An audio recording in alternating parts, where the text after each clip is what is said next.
অন্তর্বর্তীকালীন সরকার আমাদের আন্দোলনের ফসল।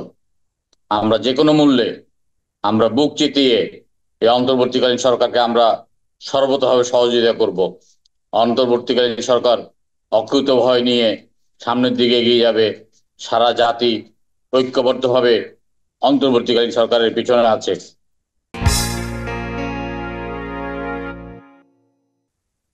গত কয়েকদিন যাবৎ নিরলসভাবে ভারতীয় সংবাদ মাধ্যম, প্রচার মাধ্যম বাংলাদেশের কাল্পনিক কিছু অপপ্রচার করে যাচ্ছে সংখ্যালঘু নির্যাতনের বিষয় নিয়ে, এবং তার ধারাবাহিকতায় কলকাতায় বাংলাদেশ হাইকমিশন আক্রমণ এবং আগরতলায় হাইকমিশন আক্রমণ, বাংলাদেশের জাতীয় পতাকা পুড়ে ফেলা, হাইকমিশনারের লোকজনকে ধরে আপনার শারীরিকভাবে নির্যাতন করা ইত্যাদি আমরা খুব বিস্ময়ের সাথে লক্ষ্য করছি। এবং সেই প্রেক্ষিতে আমরা জাতীয় ঐক্যের জন্য ডাক দিয়েছিলাম।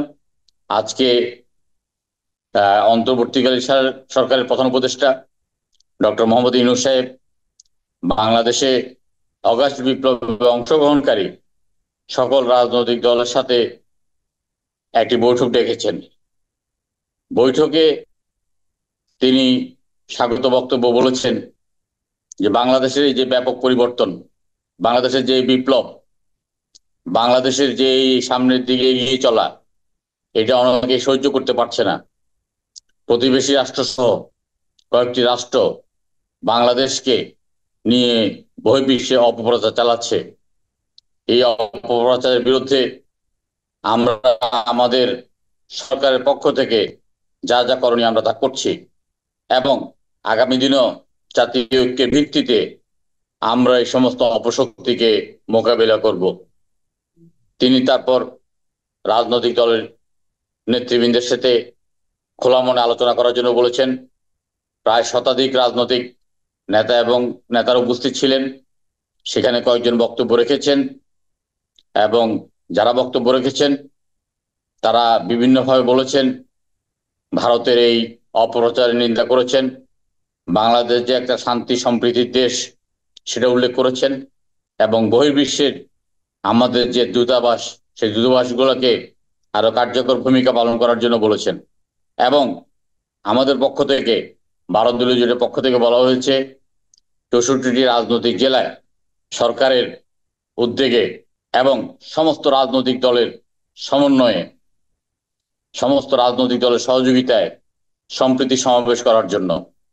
এই সম্প্রীতি সমাবেশের মাধ্যমে আমরা সকল ধর্মের মতের লোকদেরকে নিয়ে সমাবেশ করে জানিয়ে দিতে চাই বাংলাদেশের সাম্প্রদায়িকতার কোনো স্থান নাই, এবং বাংলাদেশকে কোনো রকম অপপ্রচার করে দমিয়ে রাখা যাবে না। আমরা বলেছি যে অন্তর্বর্তীকালীন সরকার এই সমস্ত কাজগুলো করে এবং প্রয়োজনীয় সংস্কার করে যথাসময়ে নির্বাচনী রোডম্যাপ দিলে রাজনৈতিক দল ক্ষমতায় আসলে এই সংকট অনেকাংশে কমে যাবে। প্রায় সকল রাজনৈতিক দল এ ব্যাপারে ঐক্যমত পোষণ করেছেন, এবং আমরা বলেছি অন্তর্বর্তীকালীন সরকার আমাদের আন্দোলনের ফসল। আমরা যে কোনো মূল্যে আমরা বুক চিতিয়ে এই অন্তর্বর্তীকালীন সরকারকে আমরা সর্বতভাবে সহযোগিতা করব।